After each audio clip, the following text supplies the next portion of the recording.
राम राम भी सारे पशुपालक भाइयों ने तो आपका स्वागत है किसान डेयरी फार्म यूट्यूब चैनल पर। तो आज हम बात करेंगे जब हमारा पशु ज्ञापन है या नहीं है, प्रेग्नेंट है या नहीं है। जैसे हम नॉर्मल भाषा में ये बोल देते हैं कि हमारी भैंस कितने महीने की आगे की हुई है या नहीं हुई है। तो सबसे पहले हमें ध्यान देना है, अगर हमारी भैंस आगे की नहीं हुई है तो हमें आपको बताएंगे कि आगे की नहीं हुई है या हो चुकी है। आपको एक देसी फार्मूला यूज़ करना है। हमारे घर पर ही हम 2-4 मिनट में ही हमारा पता लगा सकते हैं कि हमारी भैंस आगे की हुई है या नहीं हुई है। क्योंकि जब हमें खासकर यह पता चलता है कि 2 या 4-6 महीने बाद हमारा पशु खाली निकल गया है तो हमारा बहुत टाइम बर्बाद होता है और हमें बहुत ज़्यादा लॉस भी हो सकता है। अगर ये लगा लीजिए भैंस में घर में 3-4 पशु रखते हैं और तीनों चारों पशु अगर खाली निकल आए तो हमारे गाभिन नहीं हुई भैंसें तो हमें बहुत नुकसान हो सकता है। तो इसलिए मैं आपको देसी फार्मूला बताऊंगा। ये जो फार्मूला बताऊंगा आपको मैं, ये महीने बाद ही आप यूज़ करके देख सकते हो। ये नहीं कि 2-4 दिन में ही आप दें। अगर ये लगा लीजिए आप किसी भैंस को किसी फीमेल के पास मेल के पास लेके गए हो तो और आपको 2-4 दिन में ही आप चेक कर लेंगे, इससे कुछ पता नहीं चलेगा। आपको कम से कम महीना या 1.5 महीने का टाइम लगेगा और उसके बाद पता चलेगा। तो चलो हम आपका ज़्यादा टाइम ना लेते हुए मैं आपको बता देता हूँ कैसे क्या चेक करना है हमारा पशु गाभिन है या नहीं है, या आगे की भैंस या गाय हुई है या नहीं हुई है।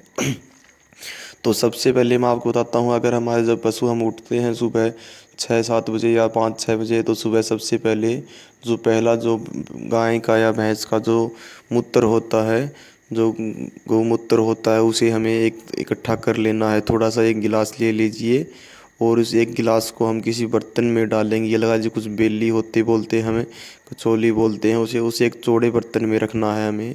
चौड़े बर्तन के अंदर 1 या 1.5 गिलास रखना है और उसके बाद हमें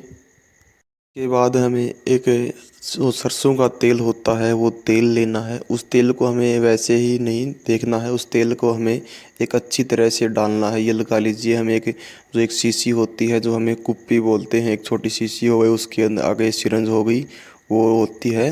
जैसे हम हमारी मशीनों के अंदर तेल डालते हैं तो हमारे घरों में नॉर्मली वो अच्छी तरह से मिल जाएगी। तो उस कुप्पी के अंदर जो शीशी होती है उसके अंदर हमें सरसों का तेल डालना है और उस जो गौमूत्र होता है जो हमने बेली में रखा हुआ है, तो उस मतलब कुप्पी के डाले हुए तेल को, सरसों के तेल को हमें अंदर 2-4 टपके डालेंगे। अगर हम 2-4 टपके उससे सरसों के तेल के उस गौमूत्र के अंदर डालते हैं, अगर ये गौमूत्र का जो डालते हैं उसके अंदर जो सरसों का तेल, वह तेल की जो बूंदें अलग अलग हो गई, तो आप ये लगा लेना कि हमारा पशु प्रेग्नेंट नहीं है, गाभिन नहीं हुआ है, आगे की पशु नहीं हुए हैं हमारे अभी तक।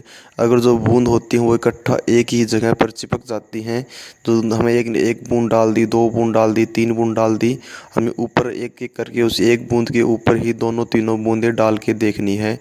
और अगर ये हो गया कि हमारी बूंदें अगर अलग अलग नहीं हो रही हैं, एक जगह ही स्थित हैं, एक जगह इकट्ठी हो रही हैं, एक के ऊपर दो, दो के ऊपर तीन, तीन के ऊपर चार, ऐसे हो रहा है, तो हमारा पशु 100% गाभिन हो चुका है, आगे का हो चुका है, प्रेग्नेंट हो चुका है। अगर ये नहीं हो रहा है, अगर हमारे पशु के जो गौमूत्र हैं वो अलग अलग दिशाओं में जा रही हैं, तो हमारा पशु 100% गाभिन नहीं हुआ।